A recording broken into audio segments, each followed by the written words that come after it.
There are a billion men's grooming tips and tricks all over the internet, but one that I bet you didn't know is that when you trim your neckline, you need to trim it to match your face shape. Now I actually just found out about this the other day, but it actually made a huge difference for me. You see, I used to trim my neckline pretty low just because I thought that's the way it should be. But it turns out, depending on your face shape, you may want to trim it higher or lower because of your face. Let me explain. Your neckline is the most crucial part of your beard's shape, and that is because it defines your jawline as well. It also really cleans up the look of your beard by creating a very clear contrast between your beard itself and your neck skin. So ultimately what this means is that when you trim your neckline, you need to be trimming it to help define and get attention towards your jaw. And the best way to do that is to balance out the length of your face with your neckline. For example, I have a pretty long, narrow face. So the last thing I want to do is add more length and a narrow look by having a noticeably longer neckline. The way I can balance out my face shape is essentially having a shorter, tighter, higher neckline.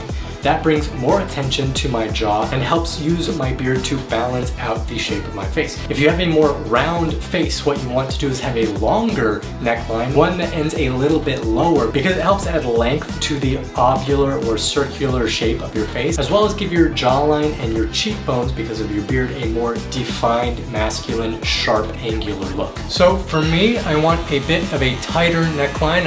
You can see it's a little bit off size and uneven here. So I'm going to trim it a bit higher, even it out a little.